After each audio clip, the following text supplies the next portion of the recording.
এ পর্যায়ে আপনাদের সামনে বক্তৃতা উপস্থাপন করবেন যিনি বিশুদ্ধ ভাষায় মাধুরীময় বক্তৃতা উপস্থাপন করেন। তিনি হলেন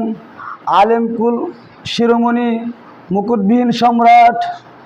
আধার রাতের আলোর দিশারি, যার কলমে বিদ্যুৎ চমক, যার কণ্ঠে সিংহের গর্জন, মুসলিম বিশ্বের আধ্যাত্মিক রাহবার, সর্বজন স্বীকৃত আমিরুল মুসলিমিন, নাস্তিক প্রতিরোধী অগ্নিশিখা, মুসলিম সভ্যতার সোনালী সূর্য, মুসলিম জাতিসত্তার হৃদয়ের স্পন্দন, ভারত উপমহাদেশের স্বাধীনতার প্রাণপুরুষ শাইখুল হাদিস হুসাইন আহমদ মাদানী রহমতুল্লাহ আলাই উত্তরসূরি, বাতিলের আতঙ্ক, বাংলার অহংকার, লাখো জনতার হৃদয় স্পন্দন, শাইখুল হাদিস বিন শাইখুল হাদিস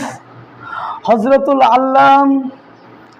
আল্লামা মামুন হক সাহেব দামাত বরকাতুম আলিয়া